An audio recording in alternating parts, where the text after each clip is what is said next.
Diana is one of those champions that just refuses to die. But here's the thing, Ekko has all the tools to outplay her if you know exactly when to fight and when to dip. Today I'm breaking down this matchup so you can stop getting one shot and start turning fights in your favor. So let's dive into it. Diana is a melee AP skirmisher with high burst and sustained damage.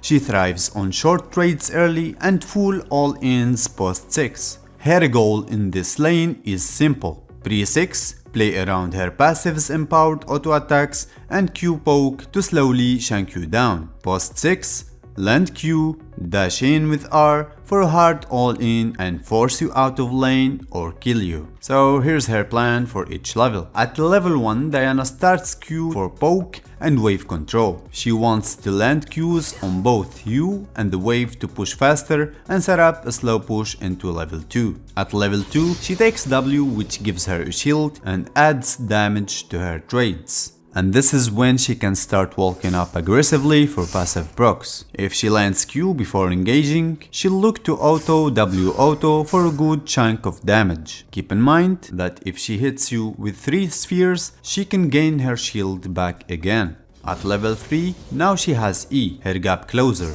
If she lands Q, she can immediately dash in and force a short trade, then back off with the shield from W. At this point, she's stronger than you in raw trades. From level 4 to 5, Diana continues using Q to poke and E to trade if she lands it. She's setting up for her level 6 all-in. Some Diana players might even hold the wave closer to their side so they can force an all-in when they hit level 6 before you. At level 6, the moment she unlocks R, she becomes a serious threat. If she lands Q, she'll instantly ERW passive auto attack for a devastating burst. She might even ignite to guarantee the kill. This is her best kill window before you start scaling. Now let's get into Ekko's game plan. Ekko's win condition in this matchup is surviving early, poking safely, and using your level 6 mobility to outplay Diana's all-ins. Here's what you should do.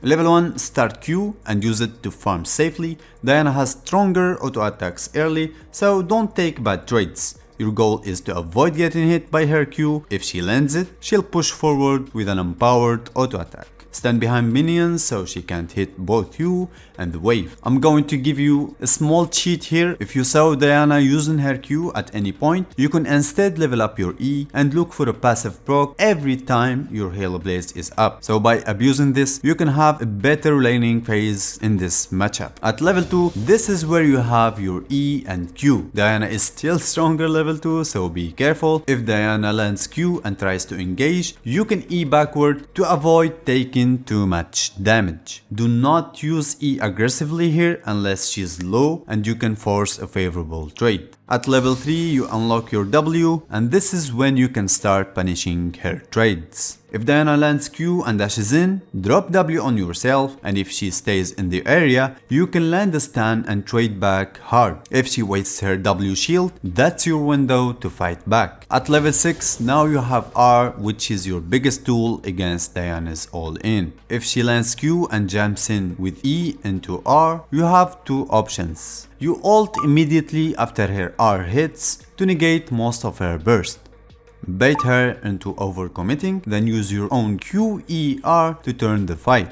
Your power spike begins after level 6 when you can start looking for roams or counter ganks while Diana is stuck in lane farming. She can't match your mobility, so use that to snowball other lanes. Now for the gameplay, I'm going to show you a small section of the early phase. I saw Diana auto attacking the wave, so I surprised her with an E to proc my passive and get out, getting a nice and juicy trade. We can also see that she used her Q and missed it, so that's actually very nice. The only counterplay to what I did here is her starting W, but since she started Q, we can try to do this one more time when you get Halo Blades again. We keep on getting as many autos as possible on the wave so she doesn't push into us. I got hit by Q there, but it's okay since my E reached her and we procced our passive again. Keep in mind that this won't be possible if she had her W up. Her shield will tank all of our damage plus the spheres that she creates that will deal significant damage to us. Of course I will get blocked by minions there and Diana will hit me with her Q. That's quite unfortunate, but at the end of the day we're in a good spot because she used all of her potions. The wave now is on our side, so that's something really important to note because we're both close to level 2 and now we're no longer gonna win any trades against Diana unless I hit my W stun at level 3. So for now we're chilling under tower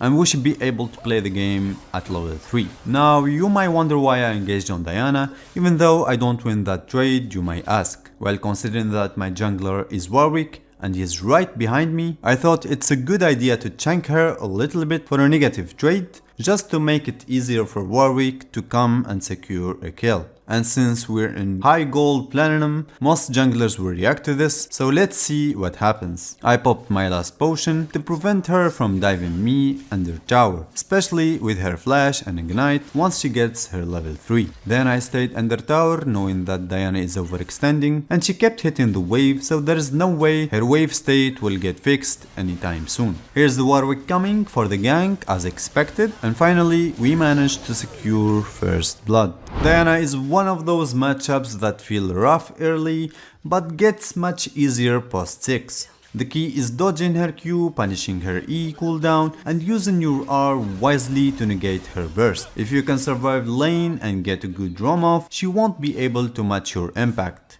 If you found this guide helpful, drop a like and subscribe for more Ekko matchup breakdowns. Let me know in the comments which champion you want me to cover next. Always thanks for watching and I'll see you in the next one.